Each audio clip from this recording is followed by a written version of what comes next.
Welcome to the Focus on Why podcast.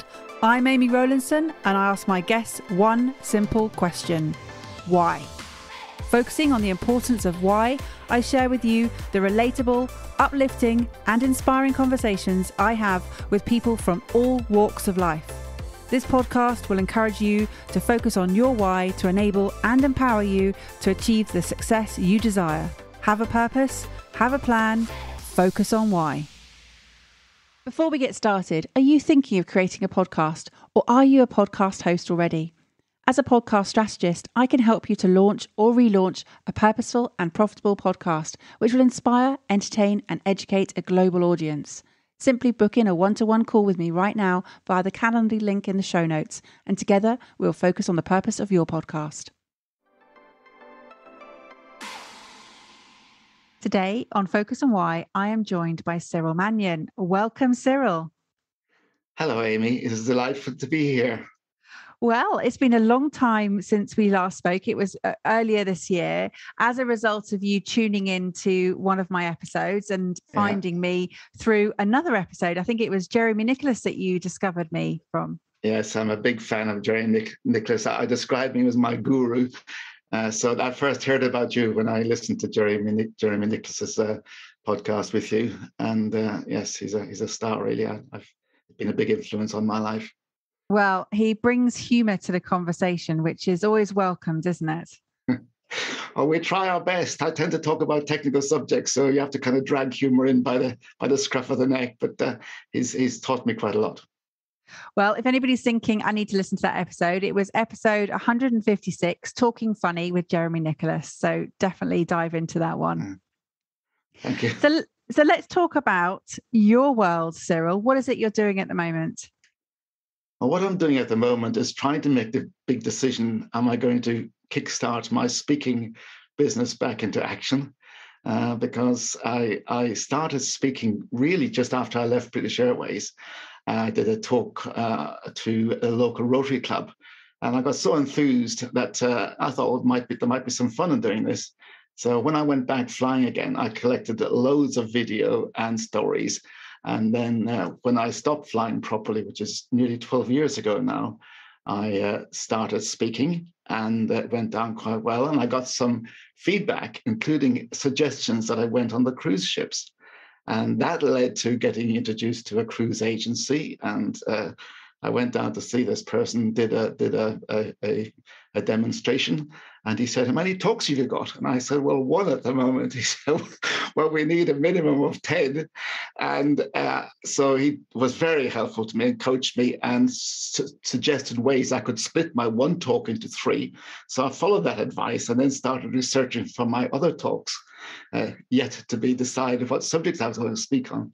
And that led me down an amazing voyage, Amy. I knew a little bit about Alcock and Brown, who were, you may know, the first non-stop flight across the Atlantic. And I ended up buying every book that was available about Alcock and Brown. And it just fascinated me. And, you know, all these things, one thing leads to another, and you meet somebody who knows something about it. And then again, not by accident, but I ended up sitting beside the person who's the director of the Clifton Arts Festival. And you may know Clifton and the west of Ireland is where they landed. So I talked myself into getting an invitation to speak at the Clifton Arts Festival on Alcock and Brown. And I was given the graveyard slot, which was 10:30 on a Monday morning. And to everybody's amazement, the place was full. And that led to, my wife was with me, and she videoed several testimonials. And then as I got more confident about Alcock and Brown, I got myself invited to be the speaker on the centenary of the crossing in June of 2019. And that was largely helped through knowing this person who invited me to Clifton, and prices were the video testimonials from the people who watched me there then. So all I would say to people is, you know, you never know who will give you a help and a leg on the way. So you'll gather that what started off as a research for 7 more talks became a passion, an obsession with Alcock and Brown, and I loved it. So that really has occupied me for quite a while. And then when COVID started, of course, like everybody else, we lost our bookings, and I've done 3 of those talks since have been rebooked, and I've done 1 talk last October, which is a new talk, like the other half of the talk that I've been doing for quite a while. But the reality, Amy, is, and this is really to answer your question in a long way, I'm not sure why I'm not going out there and chasing business. And I think I may well be at the stage where my flying stories are getting a bit old. And, nobody wants to talk about memories. And what I have been able to do when I was speaking was keep it very current. And I'm really not sure. So again, to try and answer your question, that's spending so long on it, I have been obsessed with a garden project, which started with purchasing extra land in 2014 and expanding the land and landscaping it. And then by 2017, I realized I really didn't know very much about plants. So I got the assistance of a plant specialist, and he's been like a guru to me, really. So we almost started again in ways. And we gave each other a 3-year project, but we've just finished it now after 5 years. And it is fabulous, and I'm very proud of it. And like any of these things, when you do it yourself, you don't realize how good it is. But the beauty of this is that I've got loads of videos, loads of photographs, and I think that may well be the basis of my next phase of my speaking career, because it's up to date and I'll be able to keep it updated, and it is current rather than relying on my fading memory of what it was like to fly airliners and the stories there. I'd rather keep them current and keep myself relevant. So sorry, Amy, it's such a long answer to a simple question, but there you go. That's what I'm doing right now. Well, I love all this that you just shared. There's so many different elements. I don't know which way to go first. What I want to understand is, yes, you showed your passion and your obsession with Alcock and Brown. And what I want to understand is, where did the passion and obsession with flying come from? Because that's recent. So what happened at the beginning? Yeah, and I can remember where it started. I do not know why it started, but I know, because I know the school playground I was in. So that I left that school when I was 8. So at the age of 7, I can remember just looking at this airplane that was flying overhead, an Aer Lingus airplane, and they're obviously practicing going with one engine stopped, and I just became fascinated by it. And I lived beside a railway, so I suppose I was familiar with railways, and people had shown me railway engines. So basically, techie side of stuff did fascinate me. And I lived up to the garage. That helped as well. But anyway, go back to aviation. The nice thing about this is, once you spread the word that you're interested in something, people help you. So friends and family, if they were going to either Dublin or Shannon Airport to pick somebody up, they would say, "Would you like to come along?" And I would go along to more often Dublin, and it was to me, it was better than going to Disneyland. Just watching these things there just amazed me. And you'll be too young to know of Dag Hammarskjöld, who is the Director General, I think that called him that, of the United Nations, and he was murdered in 1960. And one of the bodyguards with him was the brother of a woman who worked for my father. So that's why my father got invited to this funeral, or this body coming off the airplane. And again, because I was interested in aviation, Dad took me along, and we ended up being on the tarmac with government ministers all around. And I got the excitement of touching the wheels of this airplane.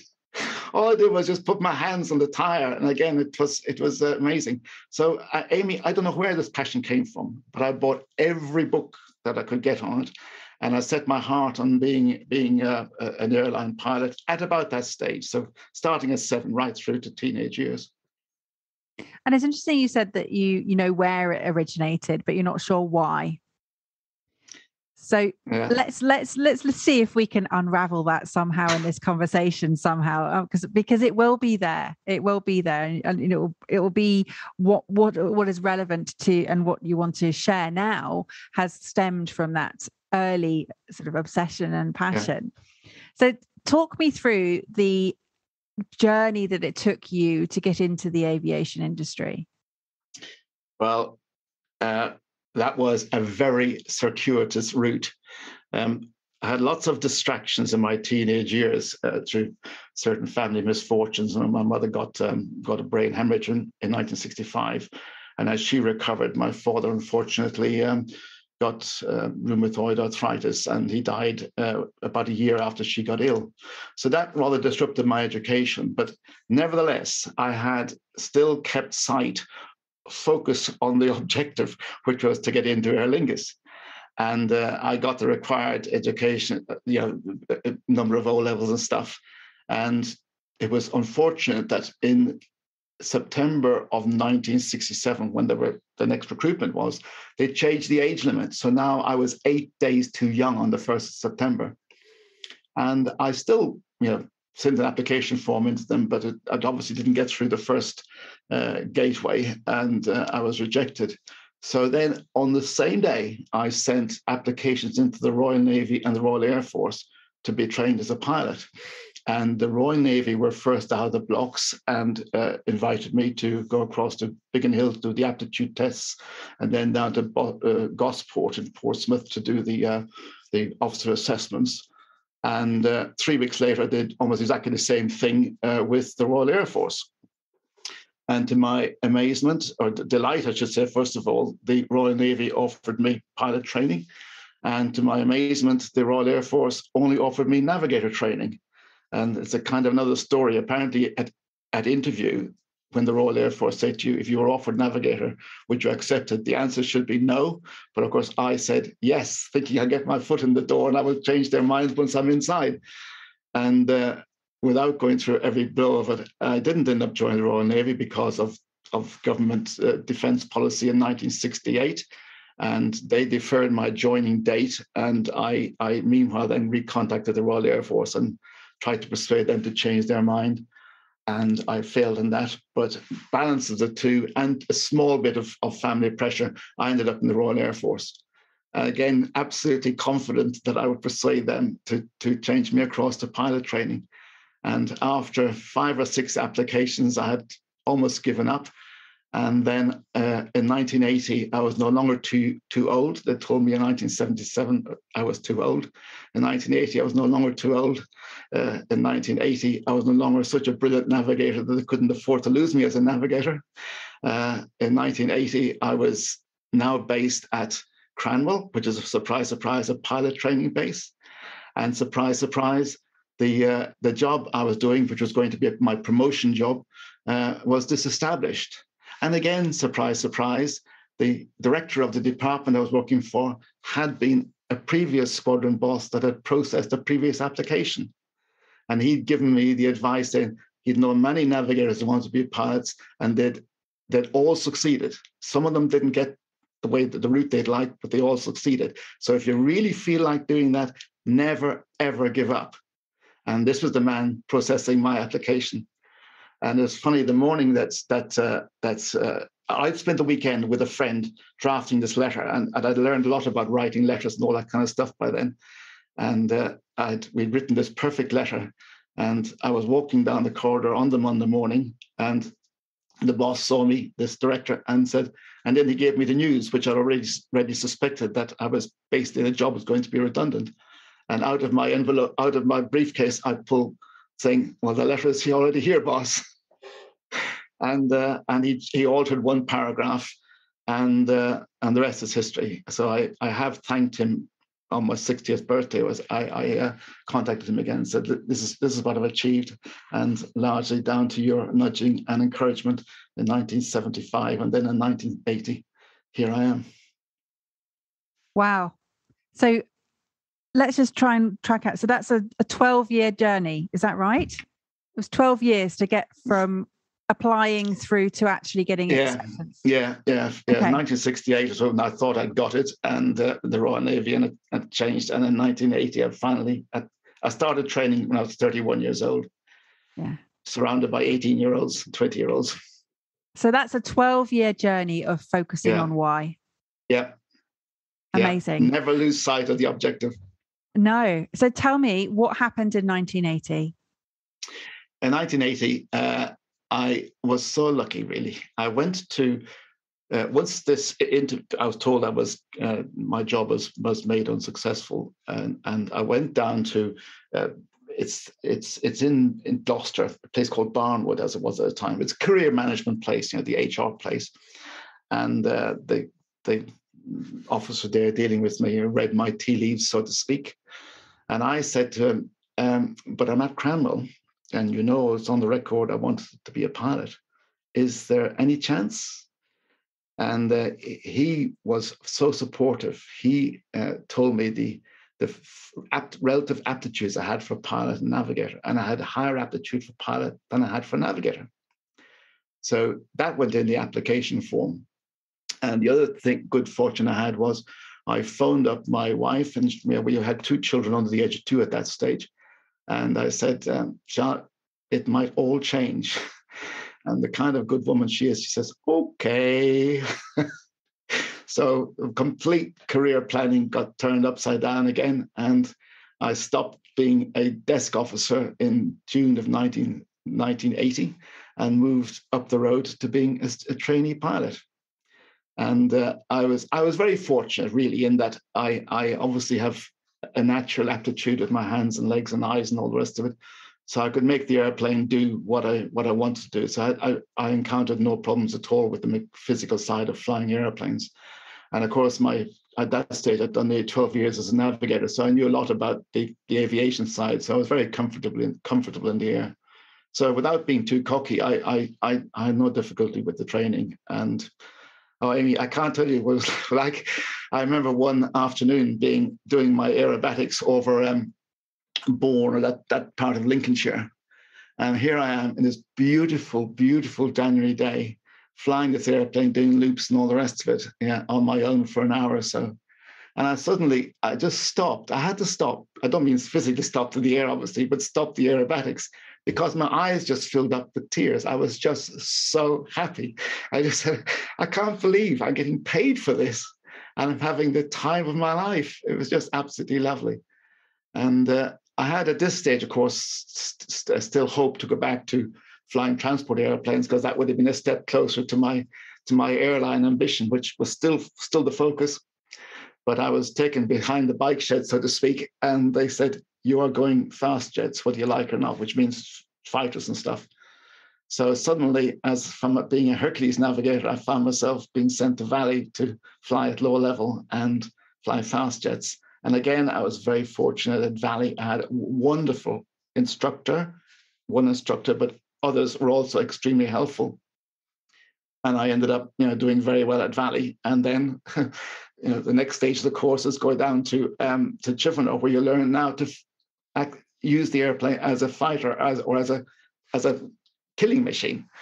And again, if I might say that, we had an American instructor who briefed us on this phase of the course, and I will never forget it, Amy. He came into the room, and we were 10 or 12 students, and in those days we had big blackboards, and he put the piece of chalk on its side, so basically 4 inches long, and he went, "The object of air-to-air combat is to kill," and he wrote these letters, "kill," K-I-L-L, nearly 3 feet high. And he says, "Does anybody have any problems with that?"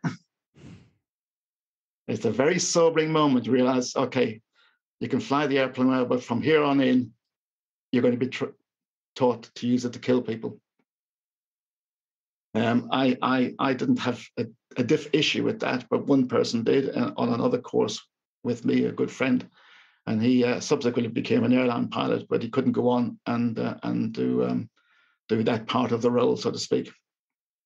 Wow. And while you're talking about this, I've just watched Top Gun. In fact, I went back and watched Top Gun Maverick twice. Okay. This is real life Top Gun. You are a Top Gun here, Cyril. I saw it yesterday, Amy.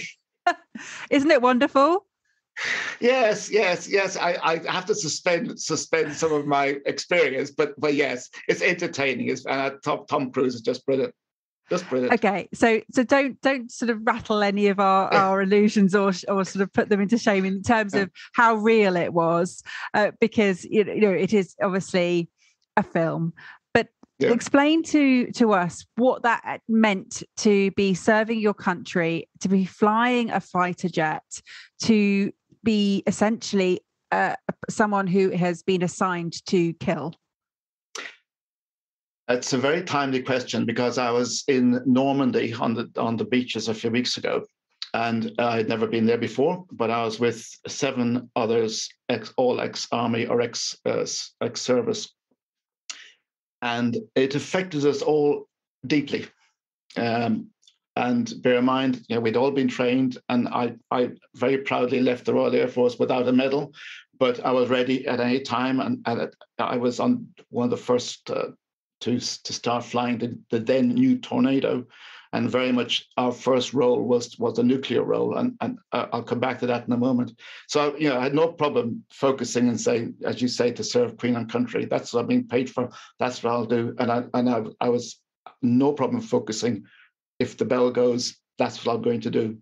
But as far as I was concerned, and I am digressing a little bit, but as far as I'm concerned on the nuclear role, and my wife and I talk about this, it'll be a one-way mission. And while I'm heading east, she will come out and watch the sunshine over our local base, which no doubt would be a target for the other side. And that's all I'm prepared to say about that. But that was our focus, and we talked about it as a family, and that's what we're going to do. But to go back to the Normandy thing, it affected us all. And one of our group, and he might listen to this, of course, I felt was asking me probing questions about how could I, as a Southern Irishman, serve Queen and country, doing the kind of jobs that might have been called upon to do. And I told him a story that happened in 1971 when I was doing a combat survival course, a training to be instructor on it. And you end up being interrogated. And of course, in those days, the interrogators that we had, one of them was a Lloyd's Bank manager from the City of London, and they're part-time, but they are trained to go and do the work. At that stage, of course, they'd have been doing it shortly afterwards in Northern Ireland. It was just starting up big time then. And you end up being is it degraded? It's not embarrassed anyway. You end up absolutely stark naked, among other things, and they use various techniques. And I remember one of them going on about my name, because my full name is Cyril Joseph Mary Mannion. So he questioned, was there any doubt about my sexuality, with one of my names being Mary? And he touched my private parts, so to speak, and pointed out clearly it's in doubt with only a little insignificant member like that, and so on. And then after that night is over, you all have breakfast together and you give each other feedback. And this particular man was asking me, he said, I thought you were going to crack at that point. I said, not in the slightest. I said, but if you'd probed a little bit more, questioning my loyalty about being Irish serving for the Queen, I said, I would have cracked. Because I was incensed that this man was saying, how could you fly for the Queen, when what's going on in Northern Ireland, your sympathizers are over there. I said, if you'd gone on that a little bit more, I'd have gone for you. And of course, that's the end of the exercise. So it's in my gut, Amy. If I say I'm going to do it, I'm 100% focused on it. That's it. So you started this whole conversation, Cyril, wondering how you could make your stories relevant and current. And yes, they are, several decades ago, but what do they tell you? Because they tell me they speak volumes. Thank you. What they tell me was all of this was done because I wanted to end up in an airliner. So although I ended up flying the Tornado and I ended up instructing it in the end, I was getting my various licenses. And in 1987, when I left the Air Force, here I am just coming up to the age of 38 with not many hours as a pilot, but nearly 4,000 hours as a navigator. Now, unfortunately, navigator hours don't count for very much at all, according to most airlines. But I know you often talk about right contacts and networking. Well, it's critically important because I was sharing my frustrations with a good friend, and he's still a great friend. And he was then a new pilot for Dan Air, and he'd flown with me on the Hercules. And this guy, Al, you know who you are, he went into the HR office at Dan Air and said, "You've got to give Cyril Mannion a chance. You know, he's got 4,000 hours. I've flown with him in the Hercules. I know how good he is, and you've got to give him." And then a few days later, the phone rang, and I was asked, could I come to interview? And I did. And a few days after the interview, they said, "Could you start on the Monday morning?" So I left the Air Force about 4 or 5 months earlier than I would have had to, and I had to take a little bit of a pension cut for that. But that was really critically important, because in that summer with Dan Air flying the 111 out of Birmingham, I gained nearly 50% more pilot hours than I had already. I flew over for nearly 500 hours, which then got me above the magical figure of 1,500 hours. And then, lo and behold, British Airways, who had only tried to employ people who were under the age of 33 to start with, then they changed it to 35, and then they eventually changed it to 39. And there was I with my application form already at home. And I must have been one of the very first to have the application form, because the ad changed on a Thursday when Flight magazine came out, and I think I had my letter in the post to them by the Saturday, and they gave me an interview, and they said, "Which airplane do you want to fly?" And they employed me, and I flew the 747, and British Airways were fantastic to me. And then finally, and this is where we finally get to what I wanted to achieve. In January of 1999, I landed. My first airline command was a 747 from London to New York, and that was the most fantastic day of my life. I'd waited till I was almost 50 to achieve an ambition that I set about at the age of 8, but I got there, and I couldn't have done it in better style than being the captain of a British Airways 747 for my first commercial flight. I was as proud as punch. Wow. Congratulations. Thank you. And the best thing also, I won't become emotional about it, is my mother was still alive. I was able to tell her I got it. I had to say it to her twice. I said, "Mum, my first command is going to be on British Airways 747. And what did she say, Cyril? She had to get me to say it a second time. She couldn't believe it. But that was about it. Her smile said it all. And unfortunately, she didn't live long enough for me to take her on a flight with me.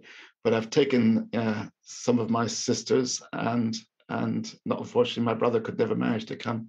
But they've been on flights with me, and it's a joy. A joy. So tell me, what does it feel like when you're up in the air? Well, when I'm talking about this, I emphasize the human aspects, because to me, one of the joys of the job was working with people. The airplanes are largely predictable pieces of machinery, and the designs are getting better and better and better and safer and more efficient all the time. And we still practice engine failures, but the reality is they just don't happen very often. What you do practice is the decision-making processes. So when you're in the air, you're always what I call your contingency planning. So particularly flying a 2-engine airplane like the 777, you must always know if an engine stopped, where is your nearest suitable diversion airfield at any one point. And you should always be able to ask your captain, your co-pilot, where would we go now if something happened?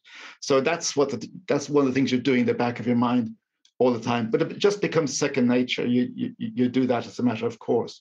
My son, when he was about 15, because I do this because it's so deeply instinctive. I do this all the time. And he said, "Dad, you're just a worrier." And I said, "No, Tom, it's just contingency planning." But it's like before we started this podcast, and you know what I'm talking about. I did double checks of this and double checks of that and triple checks, because I can't help it. I have to just double check and make sure everything is right. So that's one of the things you're doing all the time, is just planning what if. And then the big thing, and part of the job I loved, is the unpredictable thing, or what humans throw at you. And when I do my talk about in fact, this particular talk is called The Human Aspects of Airline Command. I talk about a misbehavior on board, which I won't go into in detail at the moment, but you get to the point of saying, is this person so dangerous to the safety of this flight that I'm going to have to land the flight and get them off? And on another not too dissimilar one is people get ill. Unfortunately, some of them die, and you have to, make plans for that. And obviously, you don't plan for them to die, but before they die, you might make plans to divert. And we have ways of getting assistance with that these days. So, that's the kind of, all the while you're thinking, and you're ready for. You're not quite sitting on the edge of your seat, but you are ready to be able to react calmly when the unexpected occurs, and it can happen at any time. So I don't in any way want to suggest that we're sitting on the edge of our seats and being nervous or frightened, but that's what like being in the air is for me. Also, I think it's probably the bit I had to work hardest at, Amy, is remembering all the written rules and regulations, because when these things are delivered at you, you may well have never needed to do it for real, but you must know that the procedure is in a book somewhere, and what book it might be, and have a vagueness, at least be aware of where to search for it when suddenly it happens to you. And then I also had my company. I used to call that my company hour, where I'd read the manuals. And you'd also have your personal hour, where you'd chat to people, or chat to your colleague, or you'd just read the newspapers or magazines as well. It was 7 or 10 hours, a long time airborne. Yeah, I always wonder what the pilot's doing when I'm sitting back there watching all these fabulous movies. So now I know.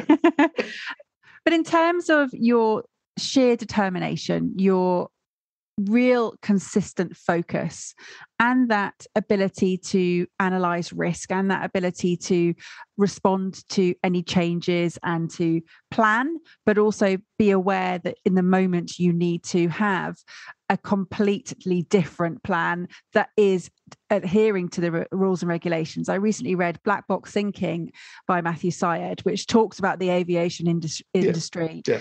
And it talks about how you can lose that sense of time in the air, and you lose all awareness sometimes about what's going on. But because you've practiced and practiced and practiced this in your mind, you don't have that loss of lack of awareness. But it's drilled into you, the decision-making process. And right early on, you talk about knowing the procedures. Right early on, they emphasize to you, I'm talking about Air Force days now, the very, very first thing you must do when something goes wrong is fly the airplane. You can know all the procedures in the world, but first of all, can you fly the airplane? And even you go back about the Royal Air Force, for example, in those days you'd be sitting on an ejector seat. If you only got one engine, if the engine is gone and the airplane can't be flown or you can't get it on the ground, then the only option is to leave the airplane and let it crash via your ejection seat. But first and foremost, fly the airplane. And there are many accidents that happened where that emphasis was not first and foremost in the pilot's mind, and they crashed the airplane rather than thinking, how can I fly it safely? So basically, fly the airplane is the first most important thing. Sorry, Amy, the second part of your question was? Well, it was more about understanding, like we were looking at the focus on why here, and understanding that all of your qualities, all of your values that have come to play in your determination and focus to achieve your dream. And it comes down for me, and you have that that really inner ability to understand what you want to do, and there's been a clarity there from age of 7, which is not a lot of people have that, and it's helped you to make every single decision thereafter. So I was just wondering, do you have your values as clear as that? Yeah, well, okay, I'll just focus on that point. If when you have what I call focus on the strategic aim, once you never lose sight of the strategic aim, you will spot so many opportunities that will help you to achieve that. Now, for example, I was on the Hercules as a navigator in 1975.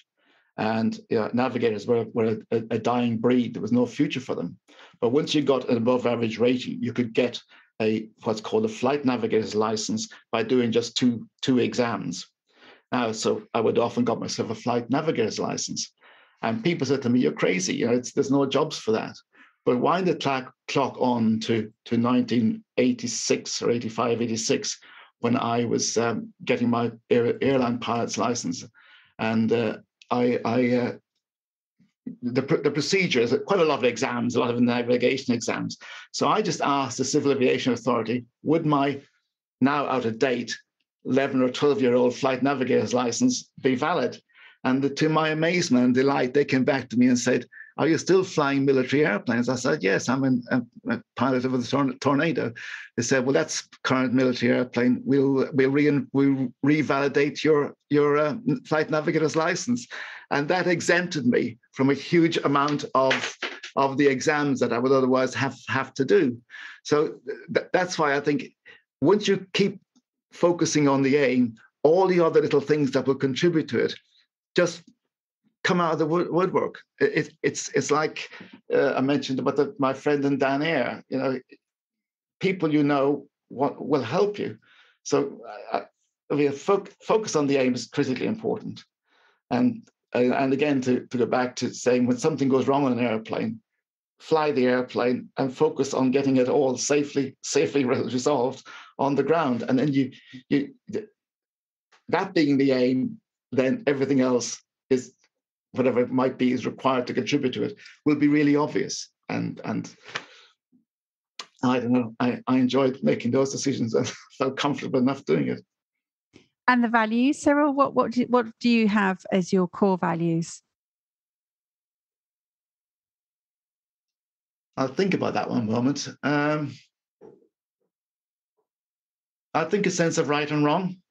Uh-huh. Very clearly, I don't compromise on that. I have a very slow fuse, but I can surprise myself if I feel somebody, and it doesn't happen very often, but I feel somebody is going to take advantage of me or something like that. Then I can blow big time and even frighten myself with how angry I can get. Because it's not a sight to behold, Amy. I assure you, an angry Cyril Mannion when I've lost it. But I would not need all the 5 fingers on one hand to probably say the number of times I could remember losing it like that, and that normally that calm.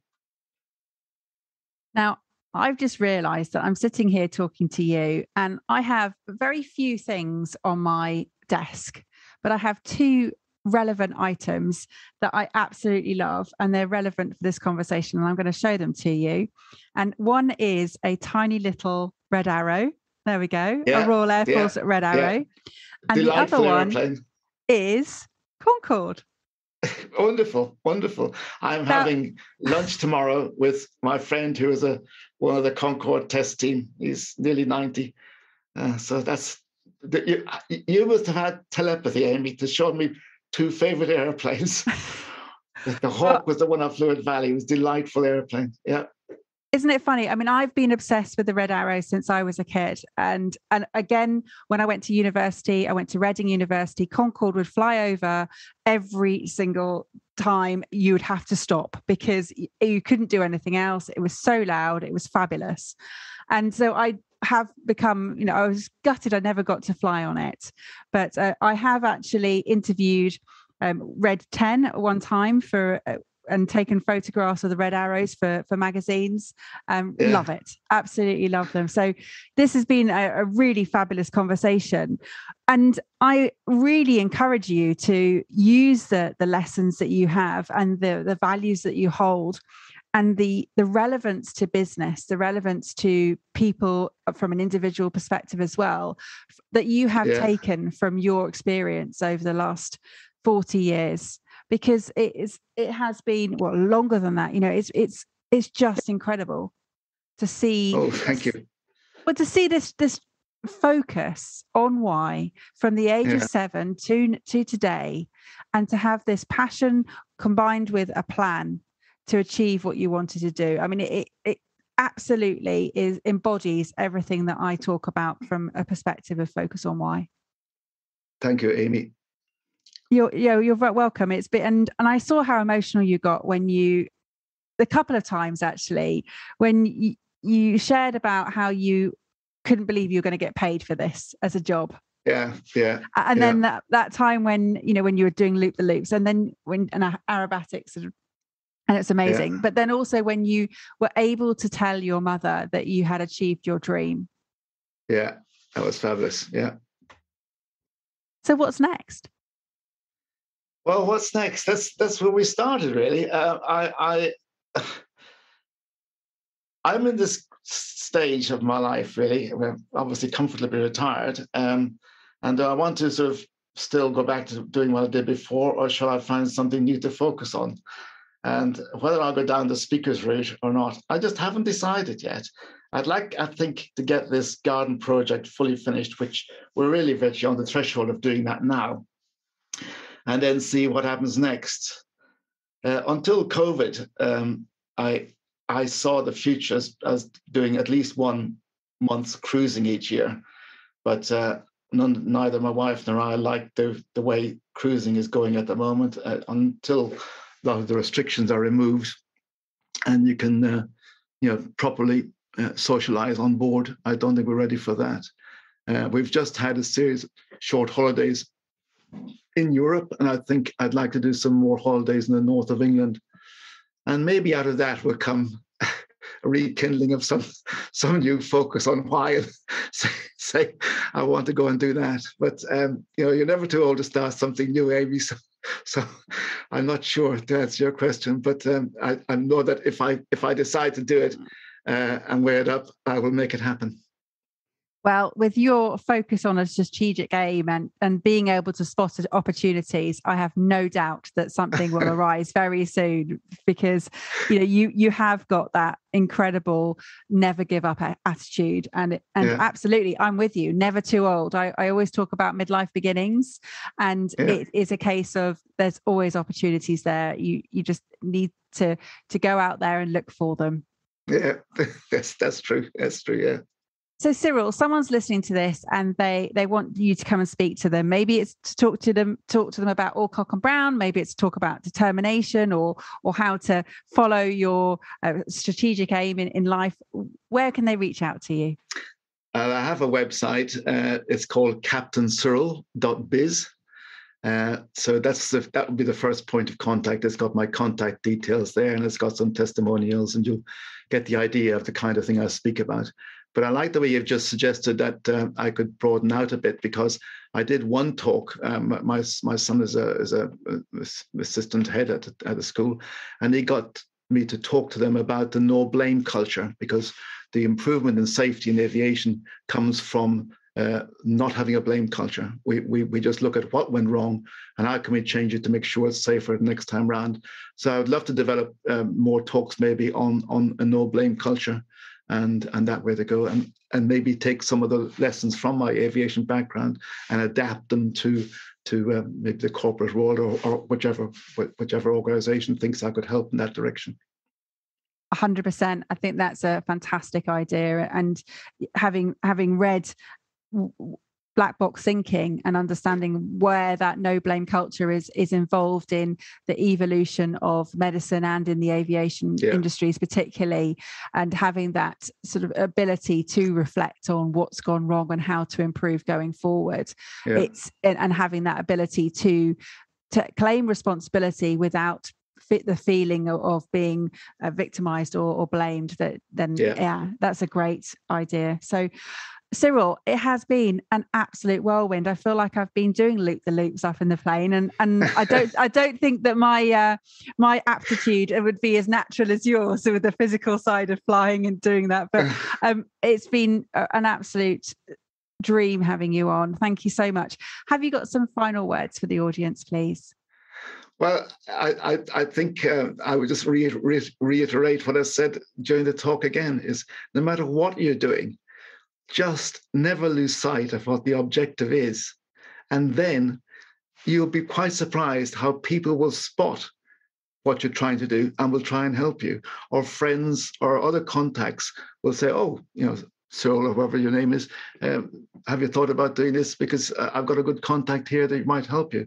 So I would say never lose focus on the objective and make sure that everybody around you knows it. And again, we had an expression that was taught to me in British Air, was share your mental model, we used to call it. Share your mental model with people around you, and then everybody knows what you're trying to achieve. How has this conversation had an impact on you? What value have you received from tuning in? What are your reflections with actions? Please take a moment to leave me an Apple Podcast or Spotify review sharing how Focus on Why has made a difference to you today. Remember, the conversation doesn't end here. To keep it going, simply connect with me on LinkedIn, Instagram, Facebook or Twitter, or join the Focus on Why Facebook group. All the links are in the show notes. Have a purpose, have a plan, focus on why.